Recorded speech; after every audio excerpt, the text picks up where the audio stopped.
जय गुरु जी, शुक्राना गुरु जी। आज हम गुरु जी की कृपा से दिव्य आबा का चैप्टर 49 पढ़ने जा रहे हैं।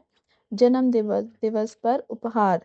यह लिखते हुए मेरे नेत्र जल प्रवाह से धूमिल हो रहे हैं। मेरा पुत्र शांतनु जानना चाहता है कि मुझे अपने कार्यालय का कार्य समाप्त करने में कितना समय और लगेगा। उस बेचारे को यह ज्ञात नहीं है कि मैं जो कार्य कर रहा हूँ वह उससे ही संबंधित है। यह लेख 2001 में जब वह मात्र 3.5 वर्ष का था और उसे दौरे पड़ते थे और उसके बाद उसके स्वस्थ होने तक का आख्यान है।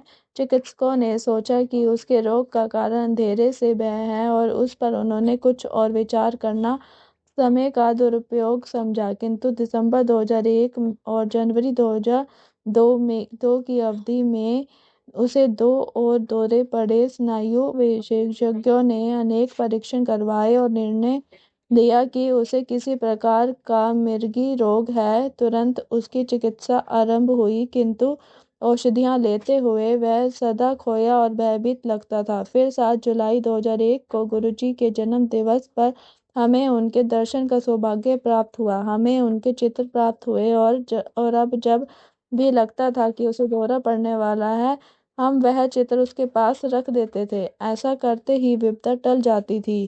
फिर गुरुजी पंजाब चले गए। उनकी भौतिक अनुपस्थिति से हम अत्यंत दुखी और असहाय हो गए। जनवरी के मध्य में हमने जालंधर में उनके दर्शन करने का निश्चय किया। दर्शन के उपरांत उन्होंने हमें एक गुरुबाई के घर पर गृह प्रवेश के उपलक्ष्य में आयोजित समारोह में भाग लेने के लिए आमंत्रित किया। उस समय मंदिर के द्वार पर मेरी पत्नी ने गुरु जी को शांतनु के रोग से अवगत कराया। सुनकर वह केवल क्यों बोले और उन्होंने कहा कि सब ठीक है। फिर उन्होंने हमें शेष संगत के साथ उस समारोह में आने का संकेत दिया। हमें लगा कि उन्होंने हमारी बात ठीक से नहीं सुनी है। समारोह के अंत में हमने पुनः गुरुजी के पास जाने का साहस किया। मेरी पत्नी ने उनसे कुछ ही शब्द कहे होंगे कि गुरुजी ने चेतावनी देते हुए बोले कि यदि समस्या के बारे में और कुछ भी कहा तो वह हमें वहां से भेज देंगे। हम भयभीत हो गए। संगत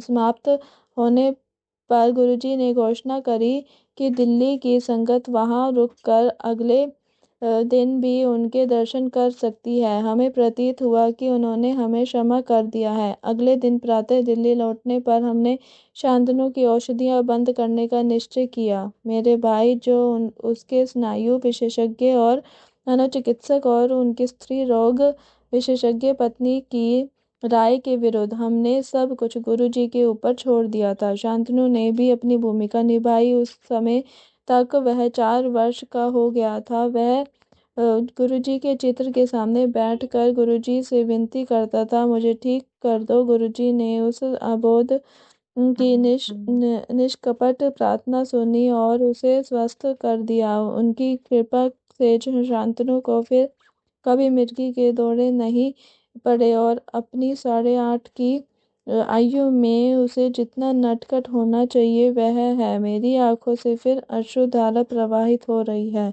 जय गुरु जी, शुक्राना गुरु जी। इसी के साथ आज का ये चैप्टर समाप्त होता है। कल हम दिव्य आभा में पढ़ेंगे गुरु जी ने मेरा जीवन संजोया। जय गुरु जी, शुक्राना गुरु जी। मेरी वॉइस में अगर किसी को अच्छा लगे तो चैनल को शेयर, लाइक और सब्सक्राइब करना ना भूलें। ओम नमः शिवाय। शिव जी सदा सहाय। ओम नमः शिवाय। गुरु जी सदा सहाय।